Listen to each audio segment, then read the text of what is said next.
आज हम एक बेहद ही मार्मिक मतलब सच में दिल को गहराई तक छू लेने वाली एक कहानी पर बात करने वाले हैं। ये कोई आम किस्सा नहीं है। ये एक माँ और बेटे के उस अटूट बंधन, उस असीम बलिदान और उन सपनों की असली कीमत का एक बहुत गहरा विश्लेषण है जिन्हें हम अक्सर अपनों के लिए देखते हैं। ये सफ़र हमें परिवार के उस प्यार के बारे में बताएगा जिससे शब्दों में बांधना शायद मुमकिन ही नहीं है। जरा सोचिए, एक बिल्कुल नई शानदार इमारत, एक स्कूल जिसका नाम है सीता माँ विद्यालय, और उसके बिल्कुल बीचों बीच कोई महंगी कलाकृति या मूर्ति नहीं, बल्कि एक पुरानी जगह जगह से फटी हुई नीली साड़ी रखी है। अब सवाल यह है कि आखिर क्यों इस साधारण से फटे हुए कपड़े में भला ऐसा क्या खास है जो ये पूरे स्कूल की पहचान बन गया, और जो भी इसे देखता है उसकी आंखें नम क्यों हो जाती हैं। आइए इस रहस्य को थोड़ा करीब से समझते हैं। तो चलिए कहानी के पहले हिस्से की तरफ बढ़ते हैं, शीशे के बॉक्स में रखी वो साड़ी। ठीक है, तो आइए इसके थोड़ा तह तक जाते हैं। एक माँ का वो साधारण सा वादा। समय में थोड़ा सा पीछे चलते हैं। कहानी शुरू होती है एक छोटे से गांव से, जहां रवि नाम का एक होनहार बच्चा अपने माता पिता सीता और मोहन के साथ रहता था। देखिए, ये परिवार बहुत ही गरीब था। मोहन एक छोटी सी दुकान चलाते थे और माँ सीता वो परिवार का पेट पालने के लिए खेतों में कड़ी मजदूरी करती थीं। लेकिन इन सब के बीच जो चीज सबसे ज्यादा ध्यान खींचती थी वो था सीता का पहनावा।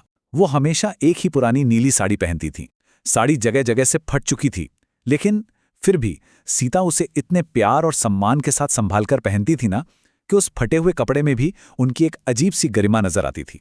अब जाहिर सी बात है, एक छोटे बच्चे के मन में तो सवाल आएगा ही। एक दिन नन्हे रवि से रहा नहीं गया। उसने बड़ी ही मासूमियत से पूछ लिया, माँ, हम नई साड़ी क्यों नहीं लाते? और तब सीता ने मुस्कुराकर एक ऐसा जवाब दिया जिसने सब कुछ बदल कर रख दिया। उन्होंने कहा, बेटा, जब तू बड़ा आदमी बन जाएगा ना, तब तेरे हाथों से नई साड़ी पहनूंगी। देखिए, ये सिर्फ एक वाक्य नहीं था, ये एक माँ का अपने बेटे की काबिलियत पर अटूट विश्वास था। और ये बात सीधे रवि के नन्हे दिल में बहुत गहराई तक उतर गई। कहानी का अगला पड़ाव, लालटेन की धीमी रोशनी से लेकर शहर की जगमगाती लाइट्स तक का सफर। अब सोचिए उस वक्त की। उनके गांव में बिजली तक का नामो निशान नहीं था। रवि ने अपनी आंखें थका देने वाली लालटेन की उसी धीमी रोशनी में रात दिन एक कर दिए। और हर रात जब वो पढ़ाई कर रहा होता था, सीता चुपके से उठती, उसे बस निहारती रहती और ईश्वर से प्रार्थना करती कि उनके बेटे के सपने किसी तरह पूरे हो जाएं। सच कहूं तो उस माँ की खामोश तपस्या और बेटे के सालों की अथक मेहनत आखिरकार रंग लाई, और रवि को शहर में एक बहुत ही शानदार ऊंचे वेतन वाली नौकरी मिल गई। अब यहां एक बहुत ही गहरा कॉन्ट्रास्ट है, जरा ध्यान दीजिएगा। शहर में अपनी पहली अच्छी कमाई से रवि ने जो सबसे पहला काम किया वो था अपनी माँ के लिए एक बेहद सुंदर और महंगी लाल बनारसी साड़ी खरीदना।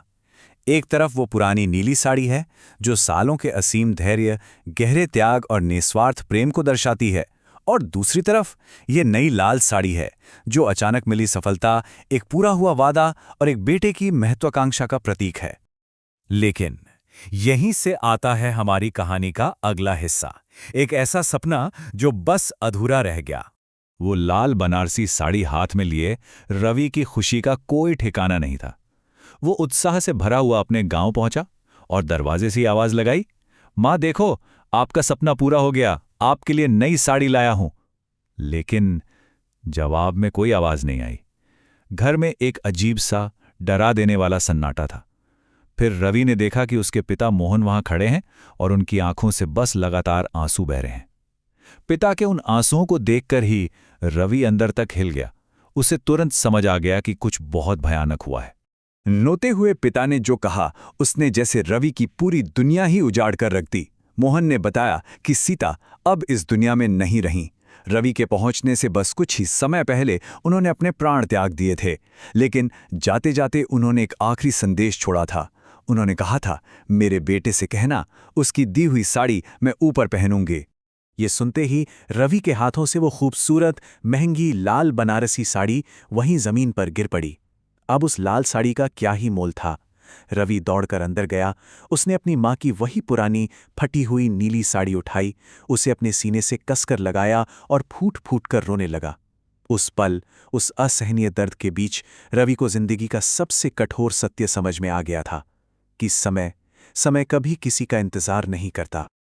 और यहीं से जन्म होता है हमारी कहानी के आखिरी हिस्से का, त्याग की एक विरासत।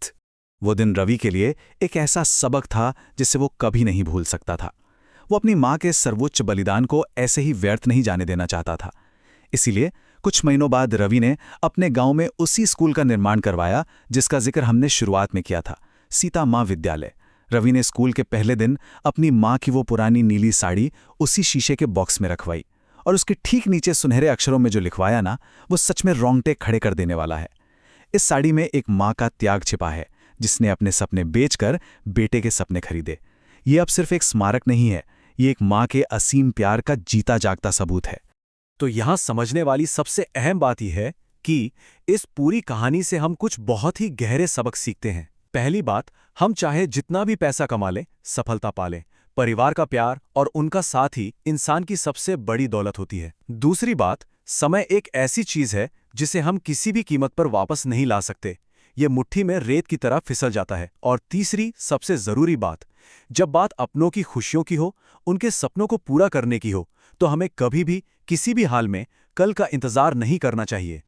और अब जब हम इस चर्चा के अंत में आ गए हैं, तो आइए एक सवाल पर गहराई से विचार करते हैं। हमारी इस भाग-दौड़ भरी जिंदगी में हमारे अपनों के ऐसे कौन से सपने हैं जिन्हें हम उस कल के लिए टाल रहे हैं जिसकी सच में कोई गारंटी ही नहीं है? आइए कोशिश करें कि आज ही अपने प्रियजनों को वो समय और वो खुशी दें जिसके वे हकदार हैं, इससे पहले कि बहुत देर हो जाए, क्योंकि प्यार जताने का सबसे सही समय हमेशा आज और अभी होता है।